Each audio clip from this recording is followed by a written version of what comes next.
श्री शिवाय नमस्तु भयम। दोस्तों, जैसा कि आप सभी लोग जानते हैं कि 29 जनवरी 2026 यानी गुरुवार को पड़ रही है माघ मास की शुक्ल पक्ष जया एकादशी व्रत। और दोस्तों, यह वह तिथि है जो माघ मास में पड़ने वाली सबसे बड़ी तिथि है, क्योंकि यह गुरुवार के दिन पड़ रही है और इसका बहुत ही बड़ा और विशेष महत्व होता है।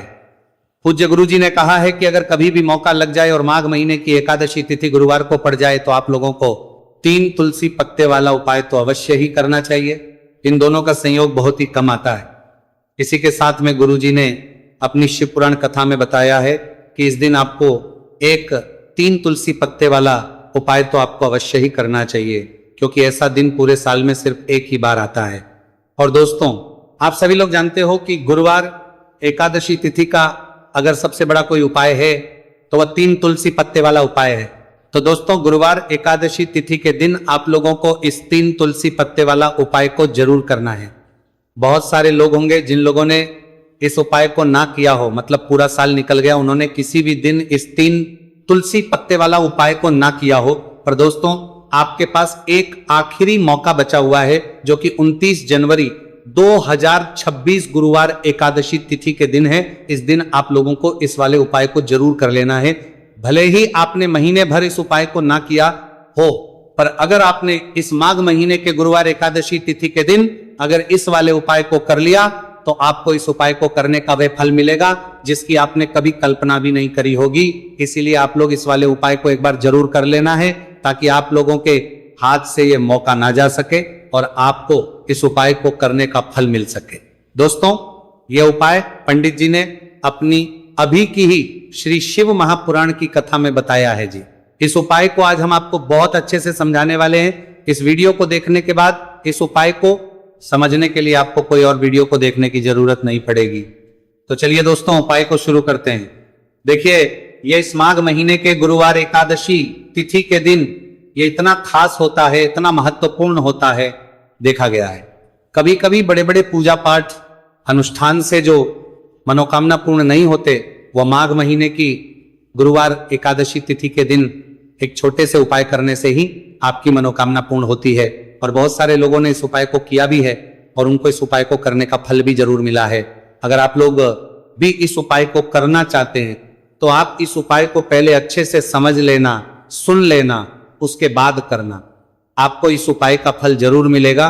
और इस उपाय को कर लेने से आपके घर में चाहे किसी भी प्रकार की दुख और समस्या क्यों ना चल रही हो, आपको उसका कारण भी नहीं पता है कि भाई ये समस्या किस कारण से चल रही है। उसका कुछ भी कारण हो सकता है, जैसे पितृदोष हो सकता है या किसी भी तरह का मंगल दोष भी हो सकता है।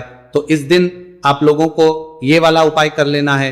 ये एक ऐसा उपाय है जिस उपाय को अगर किसी विशेष दिन पर किया जाए तो भाई उस विशेष दिन का जो है वह तो हमें मिलता ही मिलता है, पर हमने उस दिन पर इस उपाय को किया है तो हमें उससे भी बड़ा फल मिलता है, और फल बहुत जल्दी मिलता है, क्योंकि आप इस उपाय को बहुत ही बड़े और विशेष दिन पर कर रहे हो।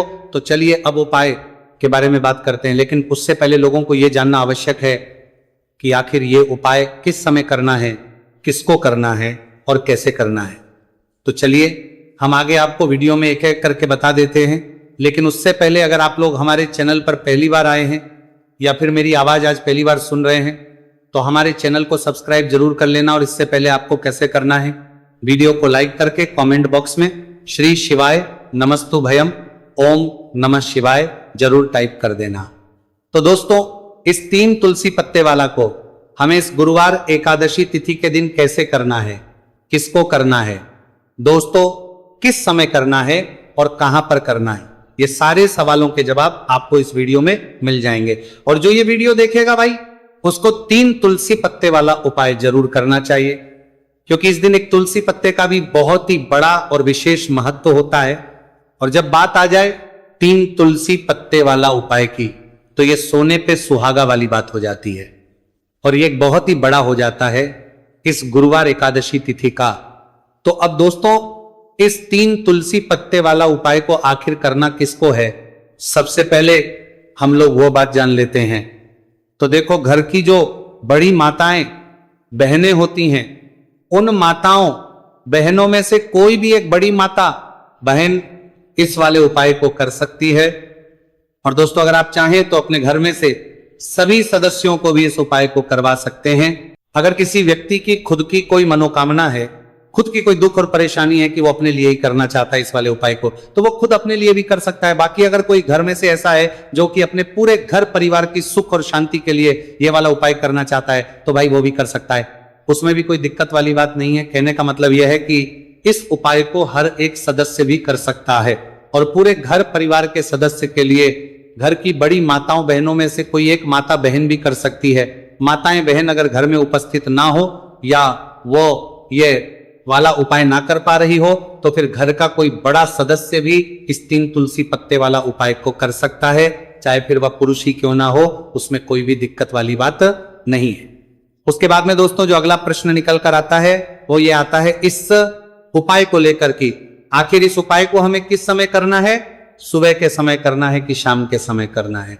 तो इस वाले उपाय को आप लोग सुबह के समय भी कर सकते हो और शाम के समय प्रदोष काल में भी कर सकते हो। अब अगर आप पूछो कि भाई सबसे उत्तम समय कौन सा रहेगा इस 3 तुलसी पत्ते वाला उपाय को करने का, तो हम आपसे बस यही कहेंगे कि इस उपाय को आप सुबह के समय करेंगे तो ज्यादा बेहतर होगा। बाकी अगर प्रदोष काल शाम के समय भी करेंगे तो भी अच्छा होगा, उसमें कोई भी दिक्कत वाली बात नहीं है। तो अब दोस्तों जो अगली सबसे बड़ी और पूर्ण बात आती है वो यह आती है कि सुबह अगर हम उपाय को करेंगे तो हमें कितने बजे से लेकर कितने बजे तक के बीच में करना है, और शाम के समय प्रदोष काल में करेंगे तो हमें कितने बजे से लेकर कितने बजे के बीच में करना है। तो देखो सुबह जितनी जल्दी हो सके आप उपाय को करने की कोशिश करना। बाकी अगर किसी कारणवश लेट भी हो जाओ, थोड़ी देर भी हो जाए, तो 10 या 11 बजे तक भी आप उपाय कर लेना, पर 12 बजे से ज्यादा देरी ना हो, ठीक है, बात का ध्यान रखना। उसके बाद में दोस्तों अगर शाम के समय प्रदोष काल की बात करें, प्रदोष काल का जो समय है होता है वो शाम के 6 बजे से शुरू हो जाता है। मतलब शाम के 6 बजे से लेकर 7 बजे के बीच का जो समय होता है यह समय प्रदोष काल का समय होता है। तो आप इस उपाय को 7 या 8 बजे के बीच में भी कर सकते हो। मतलब शाम के 6 बजे से रात 8 बजे के बीच में आप कभी भी इस वाले उपाय को कर सकते हो, उसमें कोई भी दिक्कत वाली बात नहीं है। तो चलिए दोस्तों जान लेते हैं सबसे पहले उपाय के बारे में, जो कि है तुलसी जी के पत्तों का बहुत ही चमत्कारिक उपाय। देखिए हम सभी के घरों में माता तुलसी का पौधा अवश्य ही होता है। तो देखिए हमें तुलसी जी के पौधे से सबसे पहले तो 3 पत्ते तोड़ने हैं। तो देखिए तुलसी जी के आपको 3 पत्ते तोड़ लेने, और इन तुलसी जी के पत्तों को तोड़ने के बाद आपको एक छुटकी हल्दी भी अपने साथ में लेनी है। हल्दी के अंदर आपको जल मिलाकर के पेस्ट के रूप में तैयार करना है, और इसी के साथ में आपको एक दीपक भी लेना होगा।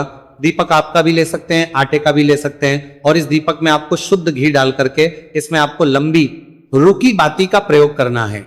देखिए दोस्तों आपके पास है 3 तुलसी जी के पत्ते। तो पहला जो तुलसी जी का पत्ता है उस पर आपको सबसे पहले तो जो आपने हल्दी ली है उसकी एक बिंदी लगानी है। और पहला जो तुलसी जी का पत्ता है आपके घर में भगवान विष्णु का चाहे कोई सा भी स्वरूप हो, चाहे लड्डू को गोपाल जी का स्वरूप हो, या फिर भगवान कृष्णा की आपके मंदिर में प्रतिमा हो, या फिर भगवान श्री राम की प्रतिमाएं, उनके सामने आपको पहला तुलसी जी का पत्ता अर्पित करना है। अब देखिए दोस्तों आपके पास जो 2 तुलसी जी के पत्ते हैं और आपके पास जो एक दीपक है, इन्हें आपको लेकर के पहुंचना है अपने ही घर में तुलसी जी के पौधे के पास में। देखिए सबसे पहले तो आपके पास जो 2 तुलसी जी के पत्ते हैं उन पर भी आपको हल्दी की एक एक बिंदी लगानी है, और उन दोनों ही जी के पत्तों को आपको अपने घर में तुलसी जी के पौधे के वहां पर ही अर्पित कर देने हैं। और इस प्रकार से ये दोनों पत्ते भी तुलसी जी के पौधे के पास में अर्पित करने के बाद अंत में जो आपके पास एक लंबी बाती का दीपक है, इसे आपको तुलसी जी के पौधे के पास में ही प्रज्वलित कर देना है। जो भी व्यक्ति अपने ही घर पर गुरुवार एकादशी तिथि के दिन इस प्रकार से तुलसी जी के 3 पत्तों का ये उपाय कर लेता है तो उसका परिवार हमेशा खुश रहता है, उसके परिवार में कभी भी कोई भी संकट उत्पन्न नहीं होता है, और यदि आपके घर में जो भी ग्रह क्लेश है वो भी समाप्त होते हैं। तो इस प्रकार से आपको ये पहला उपाय करना है। अब दोस्तों हम जान लेते हैं दूसरे उपाय के बारे में। देखिए इस उपाय को करने के लिए भी आपको मात्र 1 लोटा शुद्ध जल लेना है तांबे के पात्र के अंदर, और इसी के साथ में आपको एक प्यारी सी और सुंदर सी बेलपत्र ले ली है। बेलपत्र है वो कहीं से भी खंडित नहीं होनी चाहिए, इस बात का ध्यान रखना है।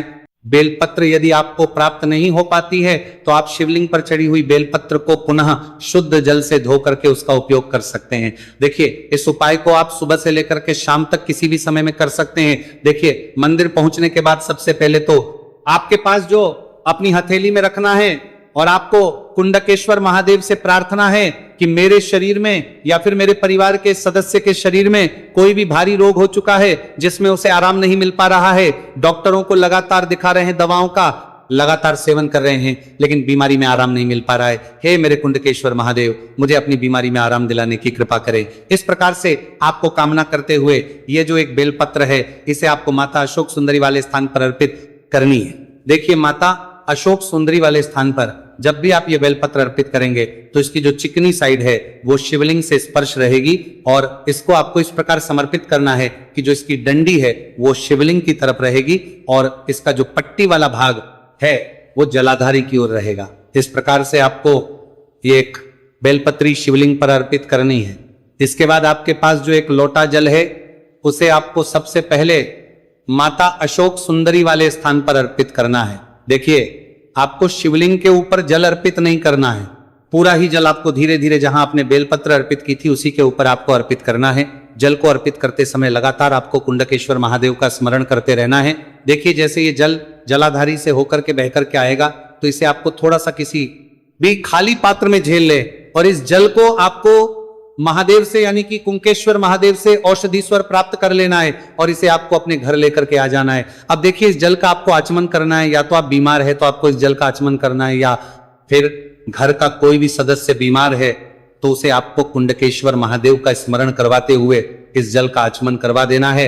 पूज्य गुरुजी ने बताया है कि जो भी व्यक्ति इस उपाय को 5 दिन 60 दिन इस प्रकार से कर लेता है तो उसकी जो बड़ी से बड़ी बीमारी है वह समाप्त होती है। देखिए, अब हम जान लेते हैं तीसरे उपाय के बारे में। देखिए, यह जो उपाय है विशेषकर उन लोगों को करना चाहिए जो बहुत ही अधिक बीमार पड़ते हैं, यानी कि आपके घर में जितनी भी कमाई होती है वह सभी बीमारी में खर्च हो जाते हैं, या फिर आपके घर में सभी बीमारी में खर्च हो जाते हैं। में ऐसा कोई भी व्यक्ति है जो बहुत अधिक गुस्सा करता है, जिससे बहुत ही अधिक क्लेश आता है, तो उसके लिए भी आप ये उपाय कर सकते हैं। तो देखिए, इस उपाय को करने के लिए आपको गिन करके गुड़ के 60 टुकड़े लेने हैं। गुड़ के आपको 7 टुकड़े लेने हैं। देखिए, आपके घर में जो व्यक्ति बहुत अधिक बीमार रहता है या फिर कोई व्यक्ति बहुत अधिक गुस्सा करता है तो आपको ये जो 7 गुड़ के टुकड़े हैं अपने सीधे हाथ में रखना है और उस व्यक्ति के ऊपर से आपको घड़ी की दिशा में 7 बार सर से लेकर के पैर तक उतार लेने हैं। यानी कि उस व्यक्ति के सर से लेकर के पैर तक आपको इन गुड़ के टुकड़ों को 7 बार घड़ी की दिशा में घुमा लेना है। अब देखिए, इन गुड़ के टुकड़ों को बार घुमाने के बाद आपको लेकर के सीधे पहुंचना है भगवान शिव के मंदिर में। आपके घर में यदि शिवलिंग है तो वहां पर भी आप इस उपाय को कर सकते हैं, या फिर मंदिर में भी इस उपाय को कर सकते हैं। अब देखिए, आपके हाथ में जो 7 गुड़ के टुकड़े थे जिन्हें आप मंदिर लेकर के आए थे, उन्हें आप कुछ शिवलिंग के ऊपर रखना नहीं है, केवल शिवलिंग के ऊपर आपको 7 बार घुमाना है।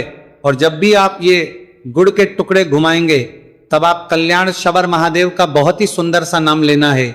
गुड़ के टुकड़ों को इस प्रकार से घुमाने के बाद आपको महादेव से प्रार्थना करनी है कि हे मेरे महादेव, कि ये जो मेरे परिवार का व्यक्ति है बहुत अधिक बीमार रहता है, बहुत अधिक गुस्सा करता है, क्रोध करता है, हमेशा चिड़चिड़ा रहता है, आप इसकी इस प्रकार की जो समस्याएं हैं उन्हें दूर करें। और इसके बाद आपको ये जो गुड़ के टुकड़े हैं 7, इन्हें अपने घर लेकर के आ जाना है और एक एक गुड़ का टुकड़ा आपको प्रतिदिन जो व्यक्ति बीमार है या फिर जो बहुत अधिक गुस्सा करता है उसे खिला देना है। उस व्यक्ति का जो भी क्रोध है, गुस्सा है, वह हमेशा के लिए शांत हो जाएगा। इस प्रकार से आपको यह उपाय करना है। अब दोस्तों, हम जान लेते हैं चौथे विशेष और अंतिम उपाय के बारे में। देखिए, इस उपाय के लिए भी आपको मात्र 1 लोटा शुद्ध जल लेना है तांबे के पात्र के अंदर। अब देखिए, इसी के साथ में आपको 1 चुटकी हल्दी लेना है, आपको जो है वो पीसी हुई लेनी है और इस हल्दी के अंदर आपको थोड़ा सा जल मिला करके पेस्ट के रूप में तैयार कर लेना है।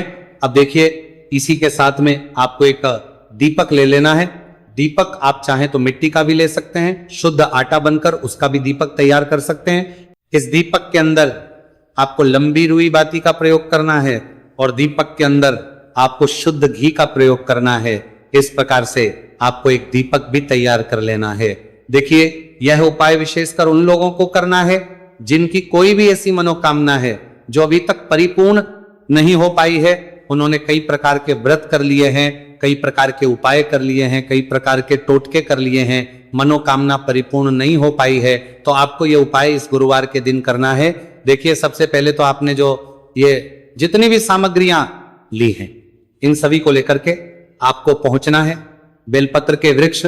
नीचे देखिए, बेलपत्र के वृक्ष के नीचे जो मिट्टी होती है, सबसे पहले तो आपको वहां पर इस एक चुटकी हल्दी से स्वास्तिक का निर्माण करना है। अब देखिए, आपने जो यह हल्दी का स्वास्तिक बनाया है, इसी के ऊपर आपको जो एक दीपक है लंबी बाती का, उसे भी रख देना है। ध्यान रखिए, इस दीपक की जो बाती है उसका मुख आपको उत्तर दिशा की ओर रखना है।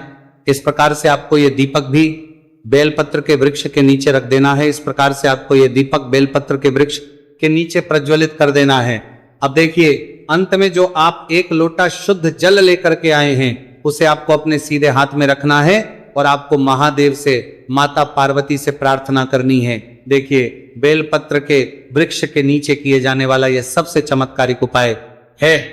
तो देखिए, आपकी किसी भी प्रकार की मनोकामना है, चाहे धन प्राप्ति को लेकर हो, व्यापार कर हो, नौकरी को लेकर हो, विवाह को लेकर हो, किसी भी प्रकार की मनोकामना है, तो उसे आपको महादेव से तथा माता पार्वती से परिपूर्ण करने की प्रार्थना करनी है।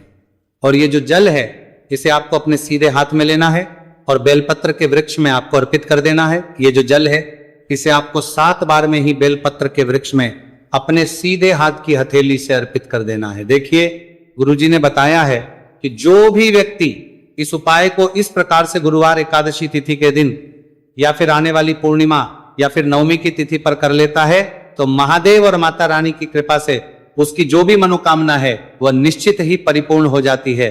तो दोस्तों, ये थे पूज्य गुरुजी द्वारा बताए गए कुछ बहुत ही खास उपाय। अगर आपको जानकारी अच्छी लगी हो तो वीडियो लाइक करिएगा। मिलते हैं फिर एक नए वीडियो के साथ। श्री शिवाय। नमस्तु भयम।